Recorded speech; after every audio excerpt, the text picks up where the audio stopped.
So you eventually transitioned to a sales role at Gong, where I think you led the growth segment, and you had a good thing going in marketing. So I'm curious, like, why did you switch to sales, and what was the growth segment? Who are you selling into?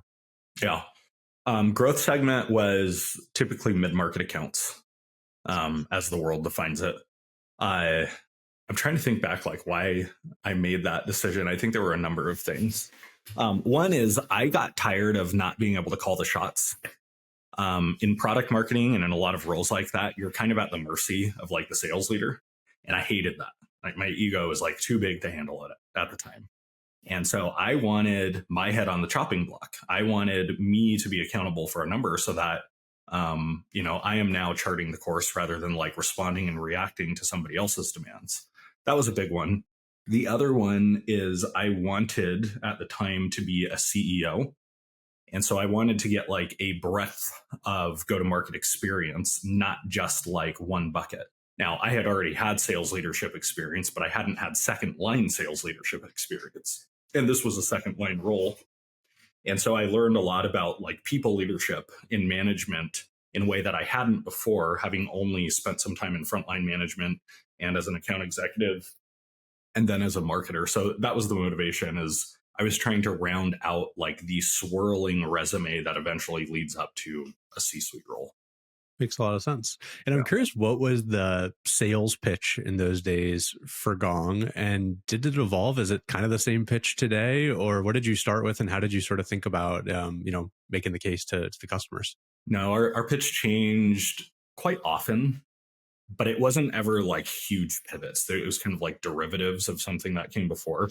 So the first pitch that we really tried was like the science of sales, like basically turning Gong Labs into like a sales narrative. And that like kind of worked, but that's not really the product that Gong was delivering at the time, right? Like there was a little bit of a disconnect between Gong Labs and what the product could actually do at the push of a button for a customer, right? You couldn't wire up Gong, press a button, and have it tell you all the things that are different between your best reps according to data. And so we ended up positioning away from that and moving toward a narrative that was a little more successful, which at the time we called it the 3 pillars of revenue success. And it was like, there's 3 things you need to get right. There's people success, right? You need to make your reps successful. There's deal success. You need to manage your pipeline. And then there is strategy success, which is like rolling out strategic initiatives through your sales organization. And our point was you can't execute well on any of those 3 if you don't have visibility into what's going on in frontline conversations. And so Gong opens up this black box, gives you that visibility, and helps you power those 3 dimensions of running a successful revenue organization. And that worked really well. And based on what I see at Gong, right, it's been a while since I've been there. It's been like 15 months or something. It still feels like they don't say that exactly, but what they're going to market with, to me, feels like a derivative of that. Right now, they talk about unlocking reality, and you're blind to reality without visibility into frontline conversations, and it powers a number of important things for you to make good on.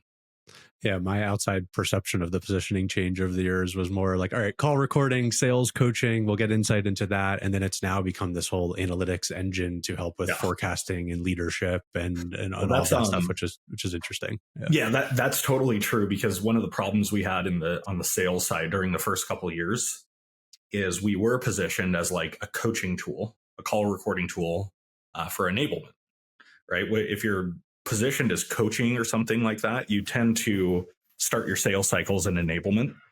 And those were really tough sells. I don't know why we struggled so much with enablement. I think a lot of it is because they don't have as much power as you would think. And so we started to reposition as like not just coaching, but also pipeline management and strategy execution, so that we could get in front of the chief revenue officer, because we had a huge sales problem of like so many deals would just get stuck with like a director of enablement, and they wouldn't go anywhere. Super interesting. We're dealing with that problem now, Doc. So that's a great lesson for me, because we sell into sales orgs, and it's like, all right, we have a product like growth, so it could be the sales rep end user, then there's enablement and RevOps and CRO, and it's like, where's our entry point? And we actually have figured out the same thing, as it works way better when it's a top-down sale. We get the CRO involved, and then the enablement person like helps move it along, but they're not the decision maker in our deals. Funny enough, I'm finding the opposite to be true selling P Club to businesses. Because like when we first started selling to businesses at P Club, I had the same scar tissue. I was like, we're going straight to the VP of Sales and CRO, and those still work.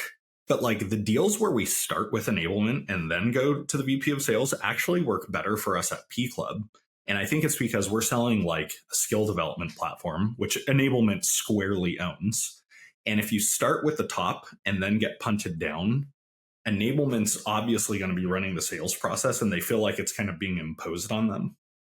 Versus like when we go to enablement now and get them bought in, as long as we did our job well, they're very eager to take us to like chief revenue officer. So it's Super weird how that interesting. changed. Yeah. It's like the psyche of a champion, you know. Yeah. It's like you needs to be there, you need to like incept them, like make it their own idea, right? Where it's like they're going in, whereas like, oh, the annoying boss is telling me to do it. It's like, okay, go away, boss, I know what I'm doing. Yeah.